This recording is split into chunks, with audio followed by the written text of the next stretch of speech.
अस्सलाम वालेकुम। अस्सलाम वालेकुम।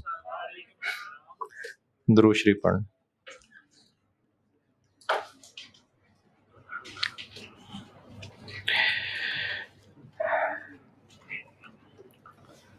अच्छा, कल आपको बताया था कि ये आपने याद करना है। दोबारा बता देता हूँ, ये आपने याद करना है।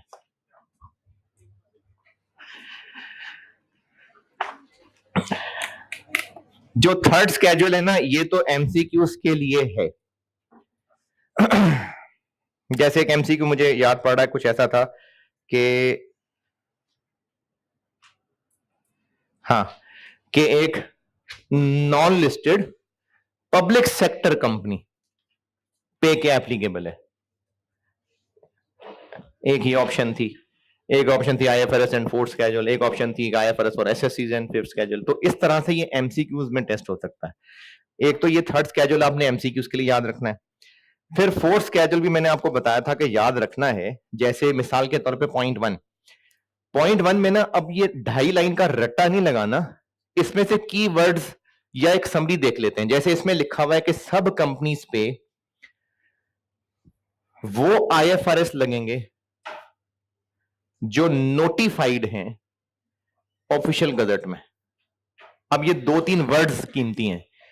कमीशन यानी एसईसीपी का जो ऑफिशियल गजट होगा, उसमें जो आईएसएस नोटिफाइड है वो कंपनीज ने फॉलो करना है। अब आपको ये 2.5 लाइन का रट्टा नहीं लगाना, इसमें आप इस तरह के कीवर्ड्स हाईलाइट कर लें, वो याद रख लें। अब ये भी एमसीक्यू पे बन सकती है बात। तो एक तो ये फोर्थ स्केड्यूल इस तरह याद रखना है। इसी तरह से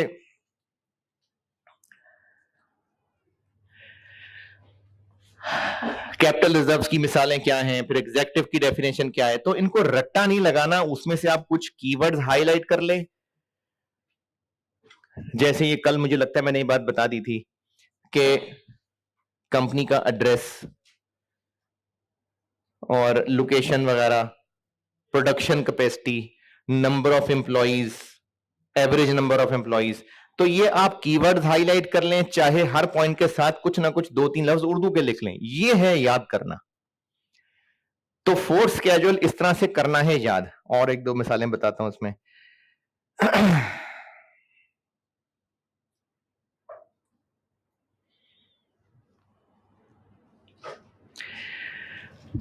जैसे टर्नओवर कहते हैं सेल्स को, ट्रेड डिस्काउंट को अलग से लेस करके शो करना होता है।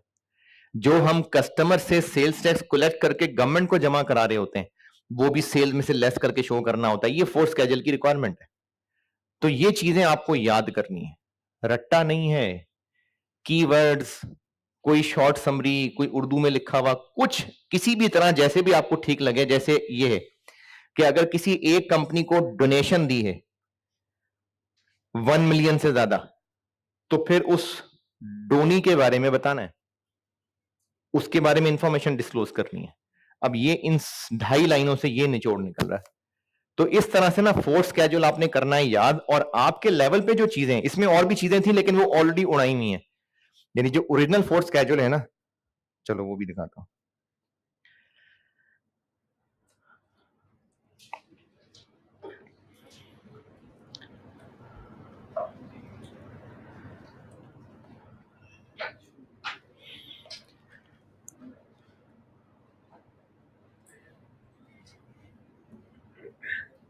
अब ये चीजें इनिशियल और सेकेंडरी पब्लिक ऑफरिंग, इस तरह के पॉइंट्स भी थे इसके अंदर।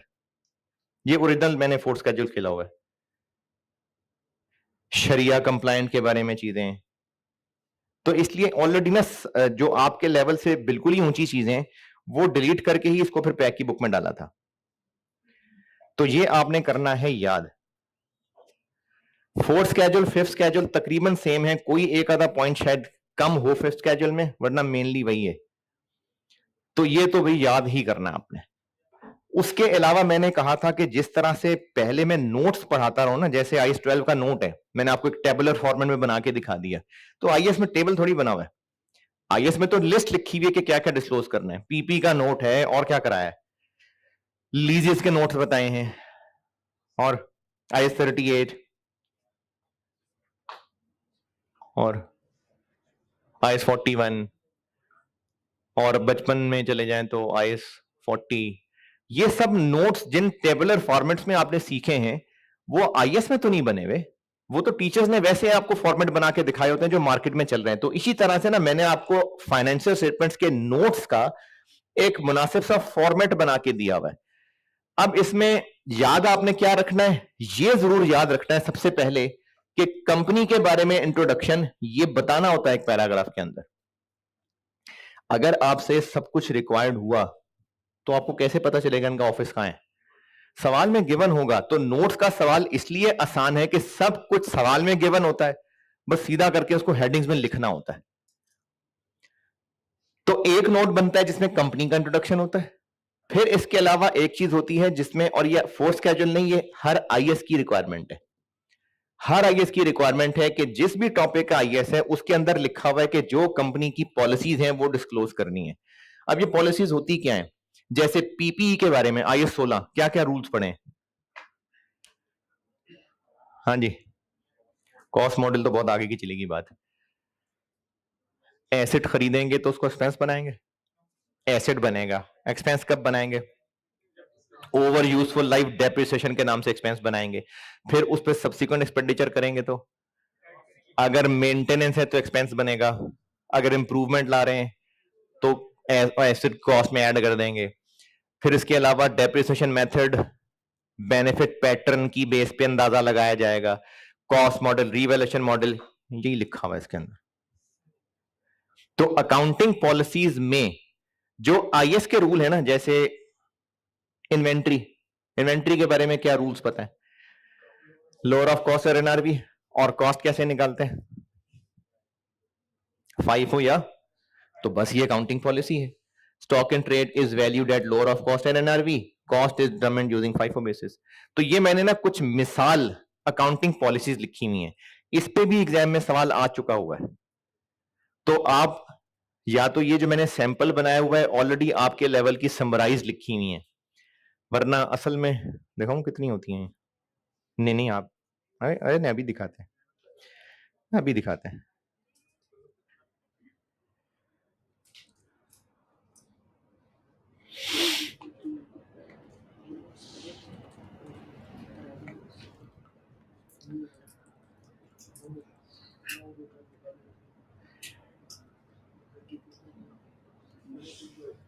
ये लीजिए, ये कंपनी एंड ऑपरेशन, ये अकाउंटिंग पॉलिसीज है।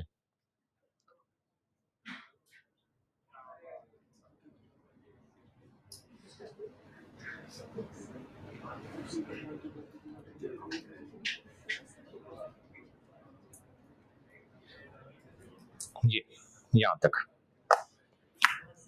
ठीक है। तो असल में कंपनीज ने अपनी अकाउंटिंग पॉलिसीज बतानी होती हैं, तो आपके लेवल पे ये टेस्ट हो चुका हुआ है, तो आप इसमें से इतना ही याद रख लें, समराइज जो मैंने लिखा हुआ है, या अगर नहीं याद करने का दिल, कोई मसला नहीं है। IS 37 क्या अकाउंटिंग रूल्स पढ़े हैं बेसिक बेसिक से, प्रोविजन।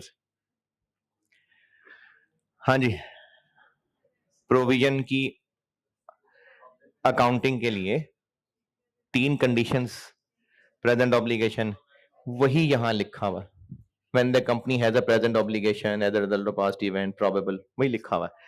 तो इसलिए अकाउंटिंग पॉलिसीज मैंने बस कुछ सैंपल बनाए हुए हैं, चाहे आप ये याद कर लें, चाहे इतना याद रख लें अपने लिए कि अगर अकाउंटिंग पॉलिसीज लिखनी पड़ी तो जो जो IAS पढ़े हुए हैं उनकी समराइज सी समरी लिखनी, बहुत to the point.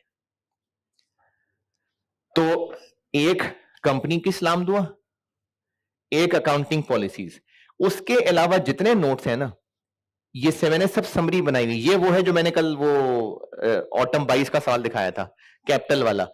Authorise capital भी बताना होता है, शेयर्स भी, रुपए भी, और पेड अप कैपिटल की भी डिटेल बतानी होती है। ये फोर्थ स्केड्यूल की रिक्वायरमेंट है। वो किस तरह से बताना है ये मैंने एक फॉर्मेट बना के दिखा दिया।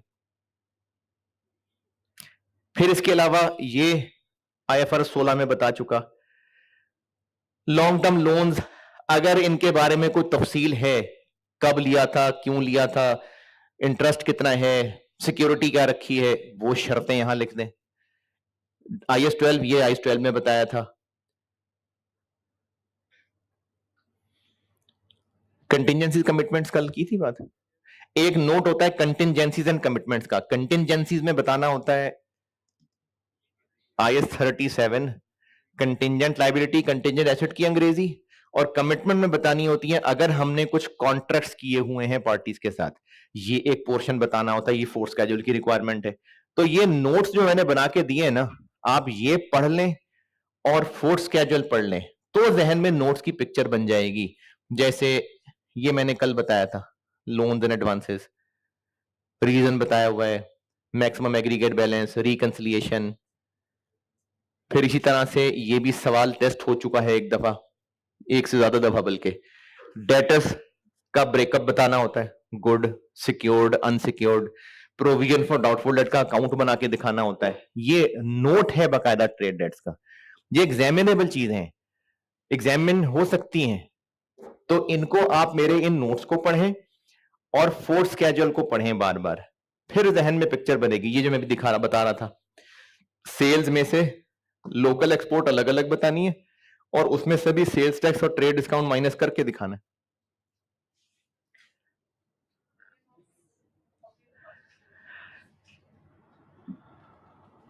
फोटो कॉपियर के पास अब तो मेरे ख्याल में टीएस भी गए सारे, अब तो खत्म हो तो गए। 1 अगस्त हो गया आज। मैंने शेयर तो किया हुआ वैसे ना।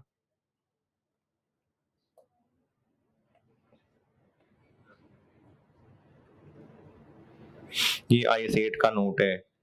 ये वो जो डायरेक्टर्स, चीफ एग्जीक्यूटिव्स वगैरह का था, उनकी तादाद, उनके सारे बेनिफिट्स तीनों के अलग अलग। फिर प्लांट की कैपेसिटी बतानी होती है, अभी कुछ देर पहले पढ़ा रहा था, कैपेसिटी बतानी है, installed, actual, number of employees, ये बताना होता है। तो आप ये जब नोट्स बार बार पढ़ेंगे ना तो जहन में छपेगा कि कौन कौन से नोट्स हैं। लेकिन ये करने आप नहीं है याद। मैं आपको मैक्सिमम 1-2 सवाल बोर्ड पे करके लिख के दिखा सकता हूं बस, ताकि आपकी तसल्ली हो जाए। तो एक सवाल, अच्छा, 2011 में आखिरी बार प्रॉपर फाइनल अकाउंट टेस्ट हुआ था, तब कंसोलिडेशन भी सिलेबस में नहीं होती थी। प्रॉपर फाइनल अकाउंट से मेरी मुराद है ट्रायल बैलेंस दिया हो और इनकम स्टेटमेंट और बैलेंस शीट बनानी हो। अब ये नहीं होता है टेस्ट, लेकिन फिर भी अगर हो भी जाए तो मैं आपको बैलेंस शीट करने का सवाल बता रहा हूं, इनकम स्टेटमेंट बनाने का सवाल बता रहा हूं। तो दोनों इकट्ठे हो जाएंगे तो वो कंबाइंड सवाल हो जाएगा। लेकिन अब वो पैटर्न नहीं है, क्योंकि अब सेक्शन बी 50 नंबर का, सेक्शन ए 50 नंबर का, शॉर्ट क्वेश्चंस भी होते हैं, सिलेबस भी सारा कवर करना होता है, कंसोलिडेशन का सवाल लाजमी लॉन्ग क्वेश्चन आता है, IS 12 का लॉन्ग क्वेश्चन आता है, लीजेस IS 38, ये लॉन्ग क्वेश्चन हैं। तो इसलिए एग्जामिनर की अप्रोच हो गई हुई है अब नोट्स के ऊपर छोटे छोटे क्वेश्चन। तो या तो छोटे क्वेश्चन होंगे, या अगर बड़े क्वेश्चंस भी हुए तो SOFP और 7 नोट्स, या SOCI और 7 नोट्स, यही कॉम्बिनेशन बचता है। तो मैं आपको एक सवाल अभी करा देता हूं, SOFP और 7 नोट्स। शाम को एक्स्ट्रा क्लास कराऊंगा, उसमें SOCI और 7 नोट्स करा दूंगा। फिर कल के दिन में एक और SOFP सोसी का सवाल करा दूंगा, और फिर कल शाम को एक्स्ट्रा क्लास में SOCI का सवाल करा के फिर अल्लाह हाफिज। थोड़ी बहुत नसीहतों के साथ फिर अल्लाह हाफिज। तो अब करते हैं SOFP का सवाल। तो आप पढ़ लीजिए, स्प्रिंग 2021 अटेम्प्ट का सवाल होगा एक। Safe guard, spring 2021 safe guard limited के नाम से, यही फाइनेंशियल स्टेटमेंट्स वाले चैप्टर में, फाइनेंशियल स्टेटमेंट्स वाले चैप्टर में सेफ गार्ड लिमिटेड के नाम से।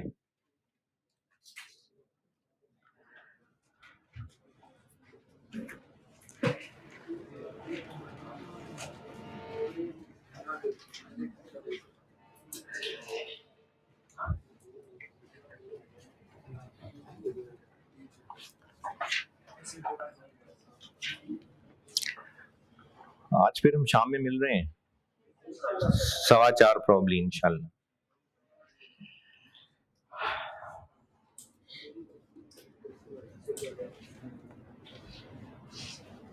सवाल कहाँ है, पढ़ लें, सवाल पढ़ना है।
हाँ जी, पढ़ लिया तो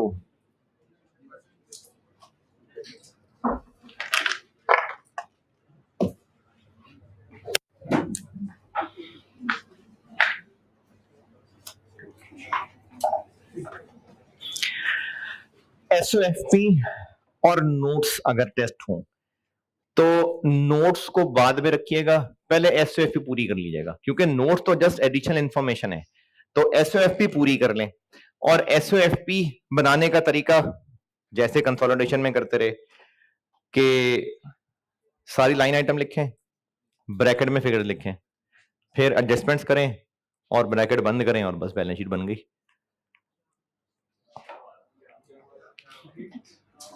सवाल की फिगर्स ब्रैकेट में, एडजस्टमेंट्स ब्रैकेट में, फिर ब्रैकेट बंद, फिगर्स बाहर और बैलेंस शीट टैली। तो spring 21 SL statement of financial position. हाँ, कंसोलिडेशन में चूंकि हमने P प्लस एस करना होता था, तो फिर तो हर फिगर ब्रैकेट में तो आती थी P प्लस एस के लिए, लेकिन यहां पर P प्लस एस तो करना नहीं है। तो यहां पर थोड़ी सी अकलमंदी ये लगा लेंगे कि सवाल में आपको जिस फिगर के बारे में नीचे कोई एडजस्टमेंट नहीं बताई हुई, तो वो फिगर ठीक है, क्या करें उसको सीधा आउटर कॉलम में लिख दें। तो एस एल एज एट दिसंबर 31 2020।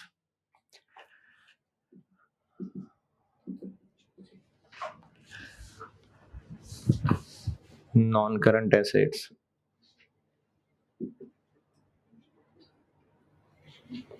Current assets,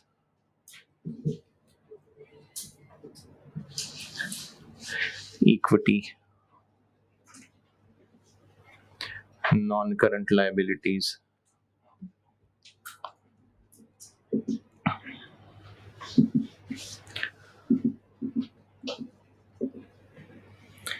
current liabilities,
headings चले, सवाल में ट्रायल है। अच्छा, अगर ट्रायल होता तो उसमें से एसओएफपी की चीजें यहां लिख देते और जिसके बारे में अदर इंफॉर्मेशन में कोई एडजस्टमेंट ना होती वो आउटर कॉलम में, और जिसके बारे में एडजस्टमेंट होती वो ब्रैकेट में। फिर सारी एडजस्टमेंट्स डबल इफेक्ट करके ब्रैकेट बंद और एसओएफपी, ये सवाल करने का तरीका एसओएफपी का। तो इस सवाल में ट्रायल नहीं है, उसने एसओएफपी ही बना दी है और आपको कहा ठीक करके बना दे। तो जिस एसओएफपी की फिगर में कोई गलती है उसको ब्रैकेट में लिख लेता हूं, जिसमें नहीं है वो आउटर कॉलम में। तो सबसे पहले पीपीई, पीपीई के बारे में कोई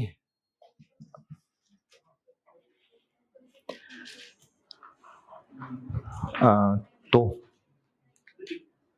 पीपीई के बारे में नहीं, कुछ लिखा तो है, लेकिन ये जो कुछ लिखा हुआ है ये तो शेयर कैपिटल वाला नोट बनाने के लिए बताया हुआ है। क्या ये लिखा है कि ये अकाउंट फॉर ही नहीं हुआ?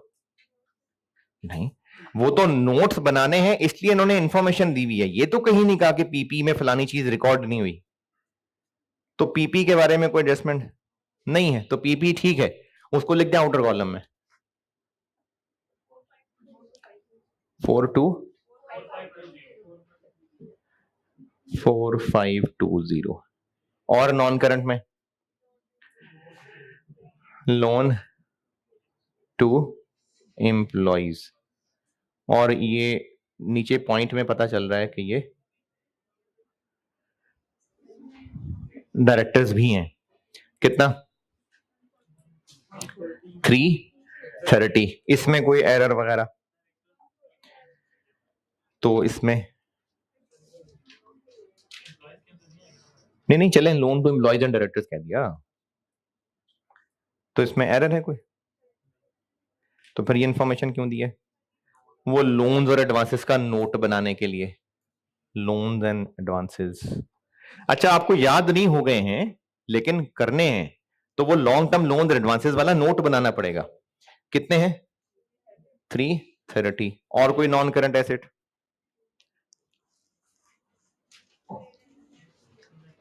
नॉन करंट नहीं। एक काम और करना है एसओएफपी में कि इन हेडिंग्स के ना सब टोटल भी चाहिए, तो वो डब्बे बना बना के कर देते हैं। 4850 हर कैटेगरी का ना टोटल। आगे current assets, trade and other receivables, इसमें कोई एरर वगैरह?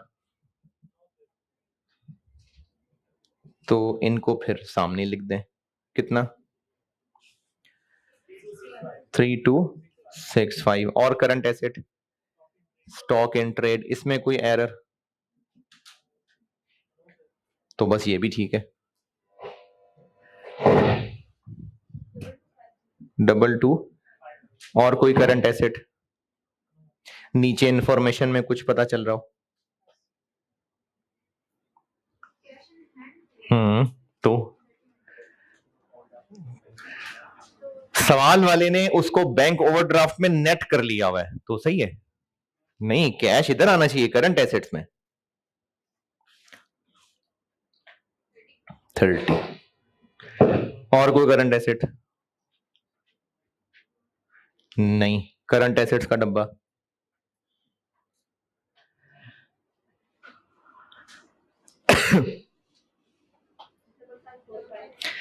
5545 एसेट्स।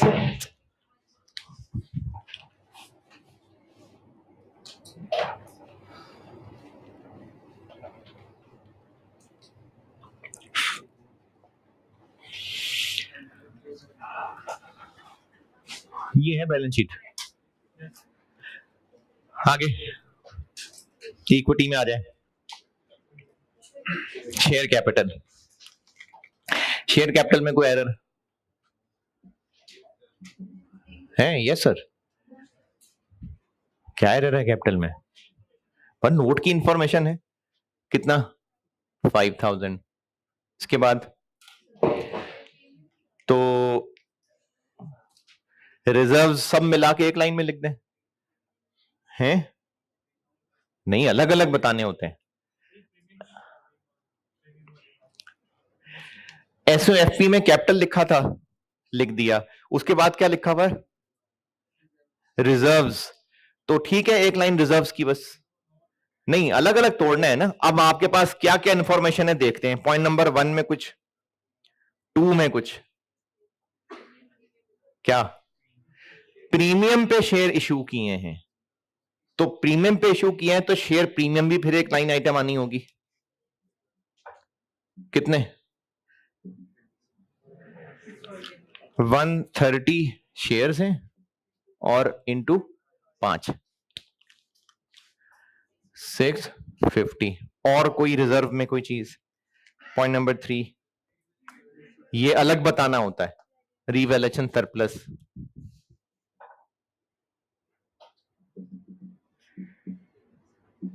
कितना? 190। और कोई रिजर्व्स वाली चीज? 0.4, 5, 6, 7, 8, 9, 10, 11। हाँ जी। तो बाकी रिजर्व्स फिर क्या होंगे? अदर रिजर्व्स कह लें, लेकिन अदर रिजर्व्स तो पता नहीं होते नहीं होते। एक चीज तो पक्की होती है, रिटेन्ड अर्निंग्स। भाई पता नहीं जनरल रिजर्व बनाते हैं नहीं बनाते, रिटेन अर्निंग्स तो होती हैं। तो बाकी फिर रिटेन अर्निंग्स होंगी। तो सवाल वाले ने गलती क्या की हुई है कि इनको मिला के रिजर्व्स लिखा हुआ था। 20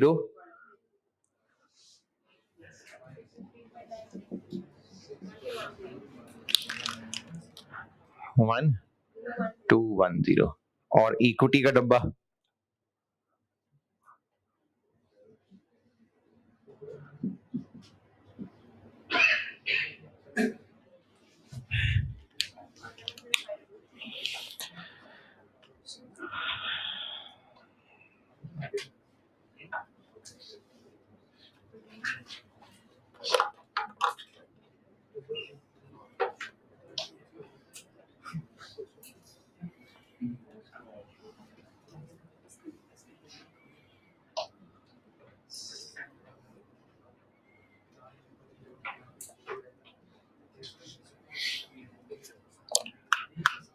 हाँ जी, इक्विटी डन। आगे non current liabilities. Non current liabilities में है लॉन्ग टर्म लायबिलिटीज। इसके बारे में कुछ जी? पॉइंट नंबर 4, इसमें है बैंक का लोन और लॉन्ग टर्म डिपॉजिट। तो बस टोटल एक ही अमाउंट काफी नहीं, अलग अलग। तो लॉन्ग टर्म लोन है और लॉन्ग टर्म डिपॉजिट है। और ये लोन वाली बात तो आपको बचपन से ही पता है। 250 क्यों बचा हुआ है? करंट के लिए। तो लोन कितना? 1100 माइनस 250, तो 850 आ गया यहां और 250 आ गया करंट पोर्शन ऑफ लोन। और लॉन्ग टर्म डिपॉजिट्स 340। और कोई नॉन करंट लायबिलिटी?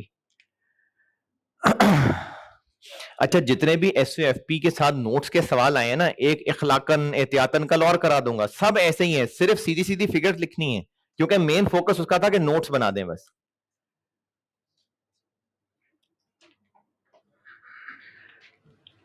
और उससे पुराने कुछ सवाल, क्योंकि तब IS 8 FR2 के सिलेबस में होता था, तो एक दो सवाल ऐसे भी हैं जिनमें बैलेंस शीट में एरर्स थे। वो IS 8 था इसलिए एरर्स थे, अब IS 8 नहीं है तो एरर्स वाली बात भी खत्म हो गई। नॉन करंट लायबिलिटीज का डब्बा,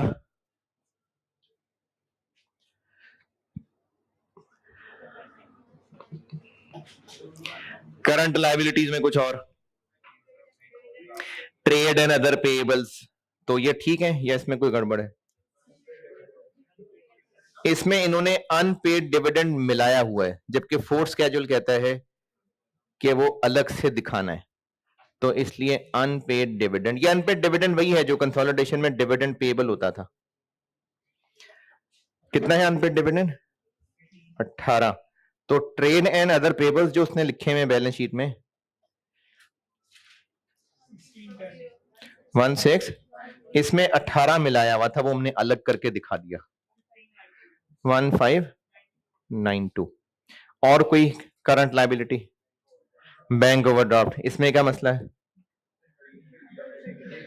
इसमें से 30 कैश नेट किया हुआ था, 265 में 30 नेट हुआ है, तो प्लस कर देते हैं।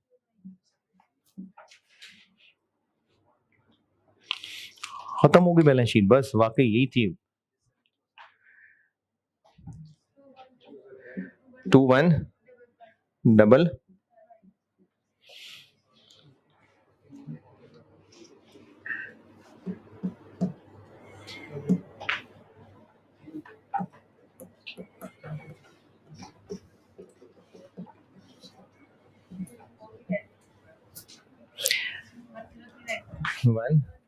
10,395,1039। तो अगर SOFP प्लस नोट्स का सवाल है तो आप नोट्स छोड़ें, पहले SOFP बनाएं, उसके बाद अब नोट्स बनाते हैं।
SOFP done. नोट्स, सवाल की रिक्वायरमेंट क्या है? SOFP और कौन से नोट्स, कौन से रेलिवेंट, कौन कौन से होंगे? सवाल पढ़ा है? कौन सा सवाल? स्प्रिंग वेरियंस का है कि शॉर्ट टर्म डिसीजन मेकिंग है, किसका है? दोनों का है, सही। कौन से नोट्स? तो अब एज पर कंपनीज हमें कैसे पता कौन से बनाने?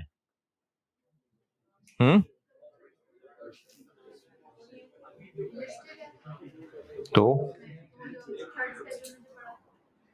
है थर्ड स्केड्यूल में तो ये पढ़ा था कि फोर्थ एप्लीकेबल है कि फिफ्थ एप्लीकेबल है।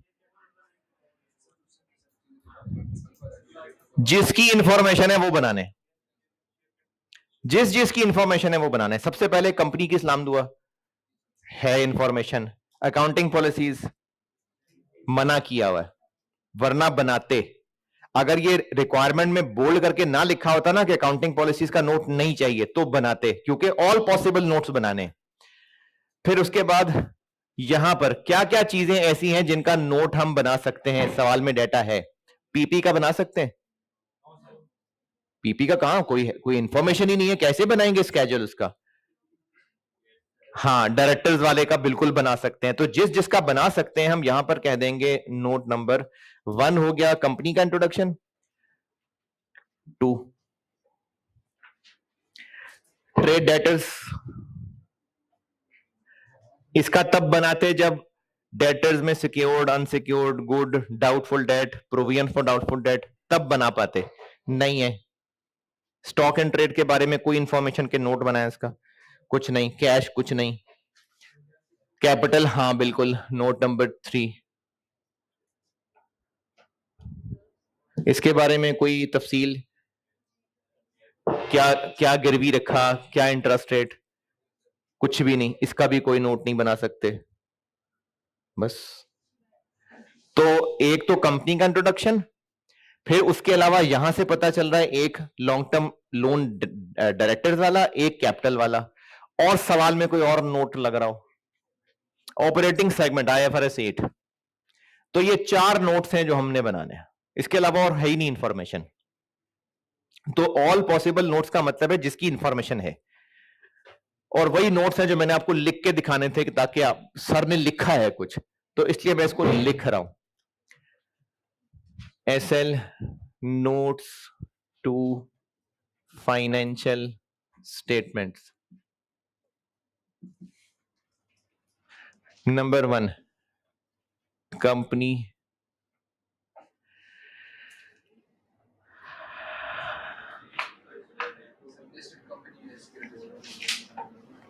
एक मैंने कंपनी सबसे पहले लिखा था, कंपनी का स्टेटस, और कंपनी की इंफॉर्मेशन है, कंपनी स्टेटस कह लें। इसमें क्या लिखेंगे? पहला पैराग्राफ छाप दें फॉलोइंग इंफॉर्मेशन के अलावा। फॉलोइंग इंफॉर्मेशन नहीं लिख देनी। क्या क्या है पहले पैराग्राफ में? बता दें, अंग्रेजी बता दें।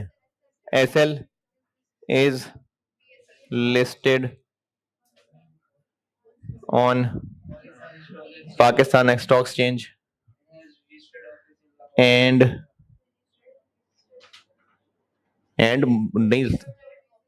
registered office has registered।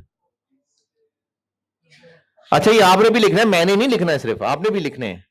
Registered office in Lahore and, अच्छा बस, SL is engaged in the manufacture of polyester and soda ash production plants are located in Lahore and Karachi। बस। कंपनी स्टेटस कह लें, कंपनी स्टेटस एंड ऑपरेशंस कह लें, सिर्फ company लिख लें। ये वो सबसे पहला वाला नोट हो गया। फिर उसके बाद अकाउंटिंग पॉलिसीज का तो बनाना नहीं है। फिर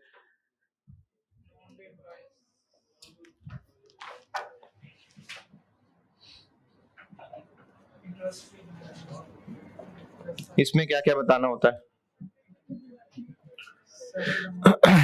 डायरेक्टर्स की एक तो अमाउंट सेपरेट बतानी है, तो इसमें loan to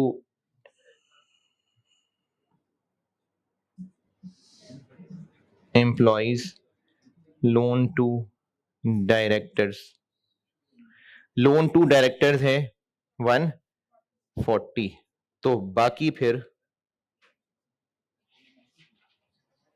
loan to employees होगा। फिर और इस नोट में क्या क्या बताना होता है? लोन टू डायरेक्टर्स, और नंबर ऑफ डायरेक्टर नहीं, वो और था, वो तो रेम्यूनरेशन वाला नोट था। लोन टू डायरेक्टर्स वाला, इसका पर्पस बताना है, सिक्योरिटी क्या रखी, डिटेल अंग्रेजी हो गई, और रिकंसिलिएशन बना के देनी है। तो रिकंसिलिएशन की इंफॉर्मेशन है। अच्छा, आपको नहीं हो गया फॉर्मेट याद, ठीक है, लेकिन रिकंसिलिएशन एक बनानी होती है, opening balance, disbursements, repayment, closing balance है। इंफॉर्मेशन बना सकते हैं जी, बना सकते हैं। इसी से आगे चल रहा हूं।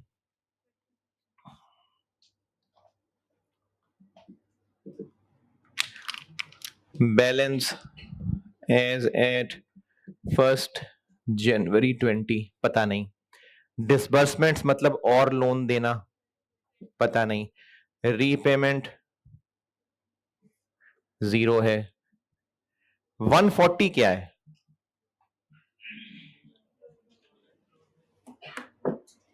क्लोजिंग है।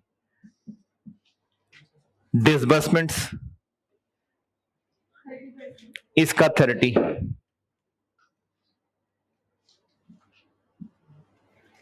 तो फिर ओपनिंग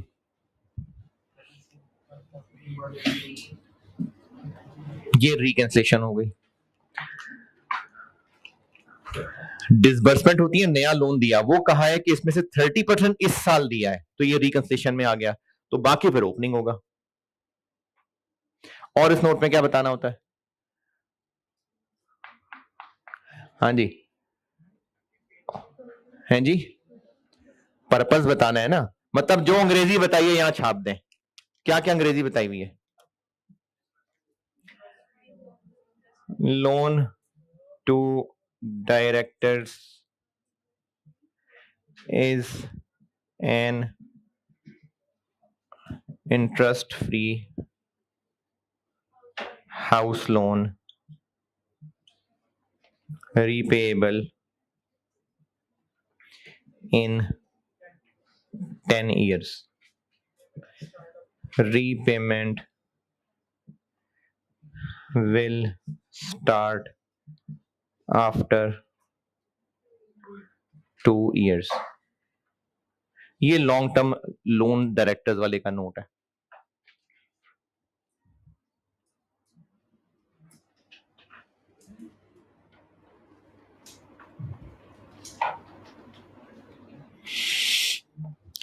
और कौन सा नोट बनना है? शेयर कैपिटल वाला बनाता हूं, जगह चाहिए मुझे। ये नोट्स मिटाने मैंने ये बना ले, फिर मैं मिटा के बनाता हूं।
वो नोट करें ना, मैंने मिटाना है, वो नोट्स की जगह चाहिए।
चले, नोटेड। शेयर कैपिटल वाला नोट,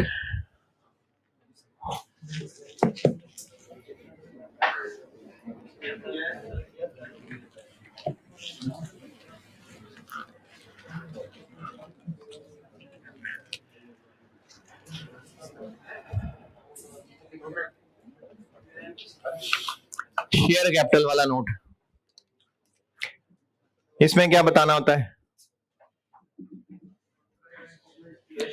शेयर्स भी और अमाउंट भी।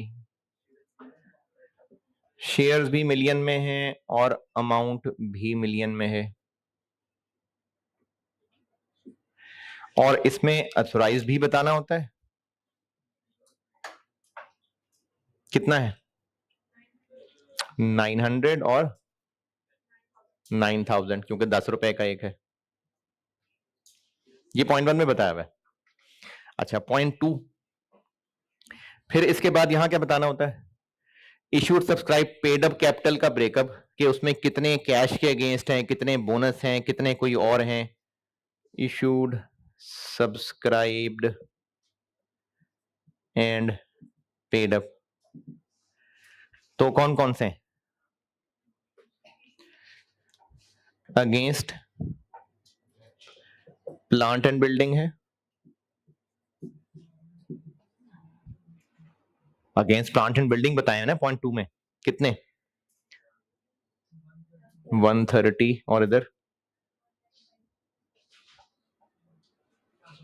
1300, 10 का एक है। क्या हो गया?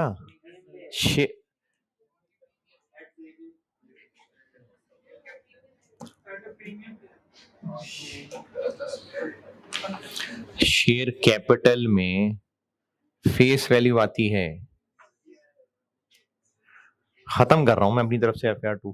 शेयर कैपिटल में फेस वैल्यू आती है। इस ब्रेकअप के अंदर बताने हैं कि किस किस के अगेंस्ट शेयर इशू हुए हैं। बोनस शेयर हैं कहीं? नहीं, और लिखा हुआ रिमेनिंग, बाकी सब अगेंस्ट कैश हैं। कितने बाकी?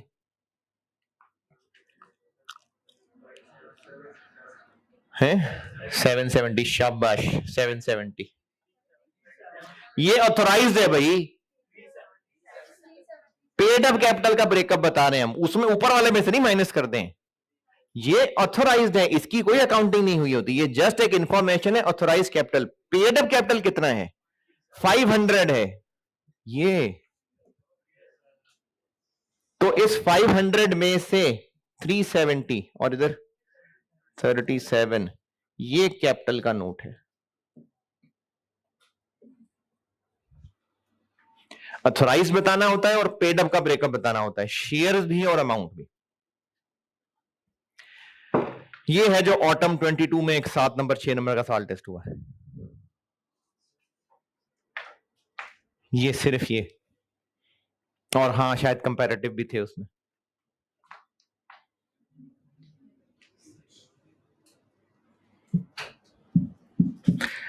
और कौन सा नोट रह गया? ऑपरेटिंग सेगमेंट, वो तो आपको बिल्कुल भूल गया होगा, है ना? बिल्कुल ही भूल गया है। तो फिर एक काम करें, मैं तो बोर्ड पे कर ही देता हूं, जरा नजर मारे ना। IFRS 8 वाले पे, नहीं किताब में खोल लें। मैंने एक अपना बनाया हुआ सवाल का सॉल्यूशन दिखाया था बोर्ड पे, उससे उसके नोट्स की प्रैक्टिस कराई थी। तो पेज 211 पे है शायद, आखिरी सवाल का सॉल्यूशन, इस चैप्टर के आखिरी सवाल का सॉल्यूशन, आखिरी सवाल का सॉल्यूशन, IFRS 8 के आखिरी सवाल का सॉल्यूशन, ये मैंने आपको स्क्रीन पे दिखा के और नोट्स की प्रैक्टिकल शक्ल दिखाई थी कि नोट बनता है ऐसे। IFRS 8 वाले चैप्टर में सॉल्यूशन, आखिरी वाला सॉल्यूशन मिला। थोड़ी सी अंग्रेजी बतानी होती है, उसके बाद फिर सेगमेंट वाइज कॉलम में इंफॉर्मेशन दे रही है, क्या क्या सेल्स बतानी है, इंटरनल एक्सटर्नल दोनों, interest expense, interest income, depreciation, profit, assets, liabilities. फिर इसके बाद रिकंसिलिएशन बताते हैं, सेल्स की, प्रॉफिट की, एसेट्स की, लायबिलिटीज की। फिर ज्योग्राफिकल डिटेल थी, पाकिस्तान में क्या है और बाहर क्या है। फिर मेजर कस्टमर, ये होता है इसका नोट। अब आपको इसमें से जो जो सवाल में इंफॉर्मेशन है वो बना लेते हैं।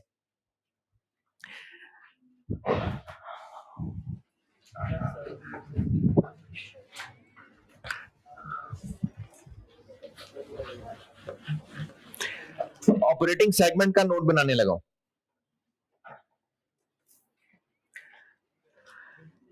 ये नोट का हो गया सवाल, मैंने किया, मैंने बोर्ड पे खुद लिखा है सारा, वहां चलते फिरते मैंने सवाल लिखा है बोर्ड पे।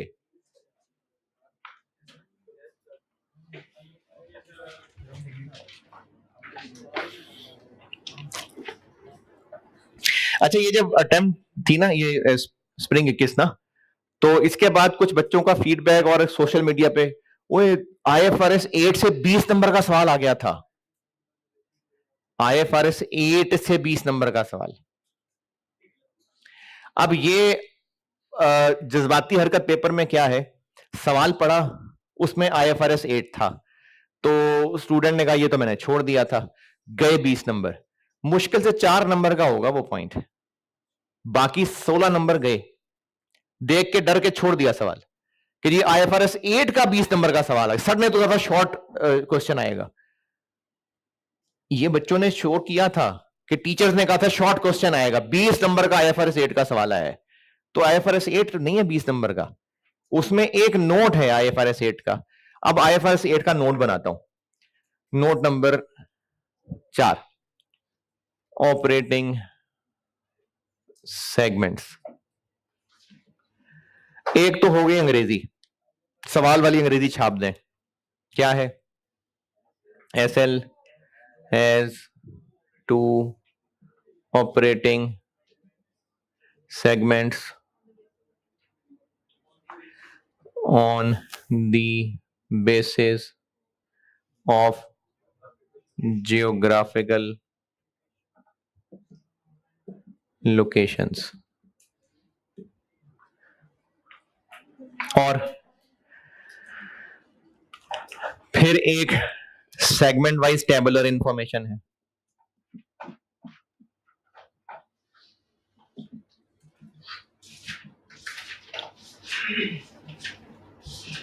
इसका तरीका होता है sales, internal external, profit, interest expense, interest income, depreciation, total assets, total liabilities. Segments के कॉलम्स वो आपको दिए हुए हैं, क्या क्या है, नॉर्थ, साउथ, और इनका टोटल जरूर कर लीजिएगा, ये रिकंसिलिएशन में काम आता है। जी क्या क्या लिखना है इसमें, सेल्स कितनी, 1950, 1300, 3250। फिर इसको तोड़ना भी होता है, इंटर सेगमेंट कितनी, आखिर में किसने किसको बेचा है, तो नॉर्थ की सेल है। एक्सटर्नल भी बतानी होती है, और बेशक ये ऊपर वाली लाइन ना बताएं, ये दोनों तो जरूर बतानी है, इसकी बेशक ना लिखें। एक्सटर्नल कितनी? 1900, 1300 और 3200। और क्या बताना होता है? इंटरेस्ट एक्सपेंस है information, interest income, depreciation, profit. जी, प्रॉफिट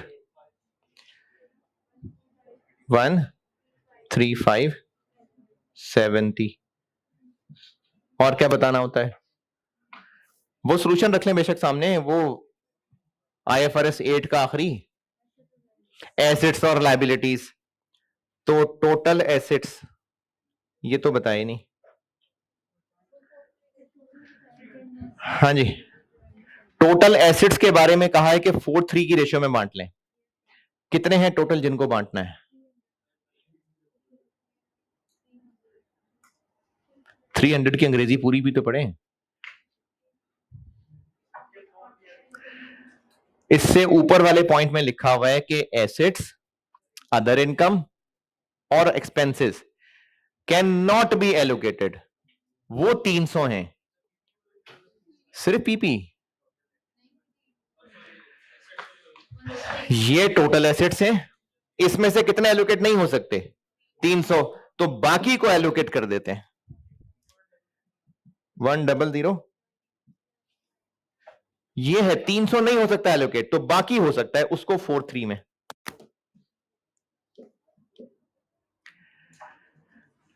सवाल में बताया हुआ है कि 300 एलोकेट नहीं हो सकते, तो फिर टोटल एसेट्स तो बैलेंस शीट से नजर आ रहे हैं, तो बाकी हो सकते हैं फिर।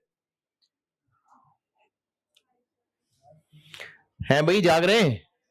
कितना? 5769 4326। और क्या आता है? Total liabilities. टोटल लायबिलिटीज के बारे में क्या कहा हुआ है? वो भी 4:3 की रेशियो है। तो टोटल लायबिलिटीज हैं कितनी? क्या ये जो कैन नॉट बी एलोकेटेड वाला पॉइंट है, इसमें कोई लायबिलिटीज हैं?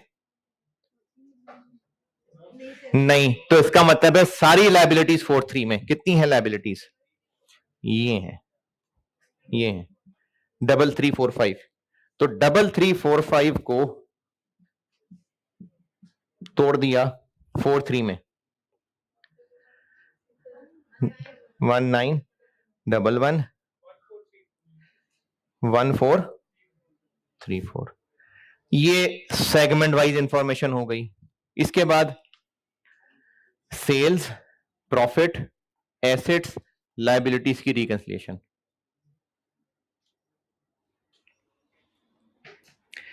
फिर ज्योग्राफिकल पाकिस्तान और बार ऑफ पाकिस्तान, एसेट्स और सेल्स बतानी होती हैं। है इंफॉर्मेशन? नहीं है। फिर मेजर कस्टमर की डिटेल बतानी होती है इंफॉर्मेशन? नहीं। तो बस रिकंसिलिएशन रह गई।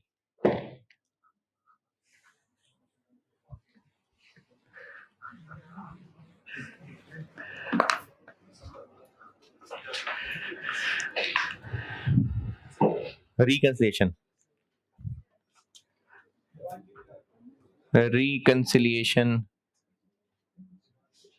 of sales। रिकंसिलिएशन इन 4 चीजों की बनानी है, सेल्स की, प्रॉफिट की, एसेट्स और लायबिलिटीज की। और रिकंसिलिएशन का तरीका यह है कि जो यहां लिखा हुआ है वहां से शुरू करें, और जो नहीं बांट सके, जैसे सेल्स हैं, टोटल सेल्स, ये जब आप लोग IFRS 8 कभी कर लेंगे ना रिवाइज, तो वहां ये चीज बताई हुई है, और सॉल्यूशन भी कहा है, बेशक सामने खोल लें। IFRS 8 में आखिरी सवाल का सॉल्यूशन, टोटल सेल्स,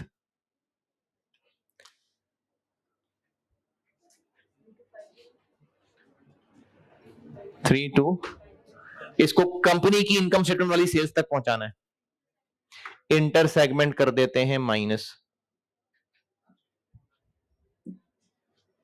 ये मैंने कराया हुआ है IFRS 8 के अंदर।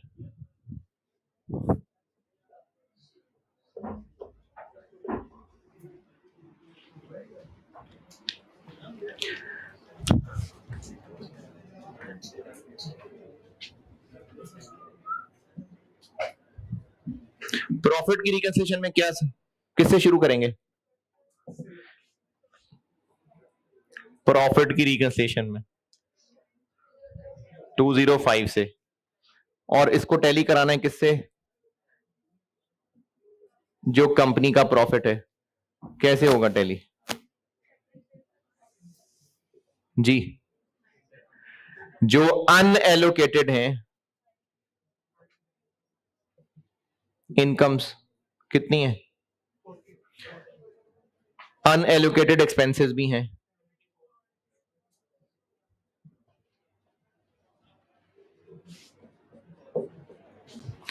और बस नहीं, एक और है,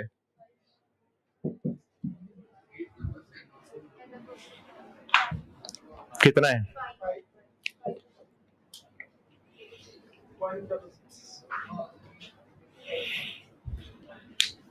रिकंसिलिएशन ऑफ एसेट्स,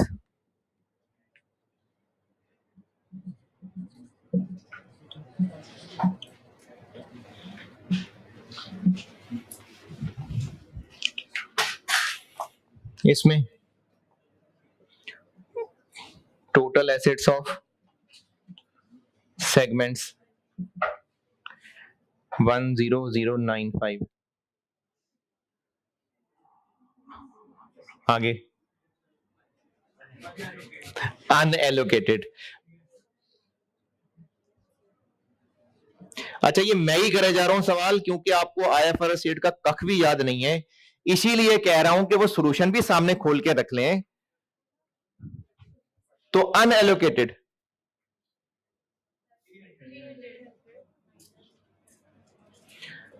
और लायबिलिटीज ऑलरेडी टैली हैं। ये है 20 नंबर का सवाल।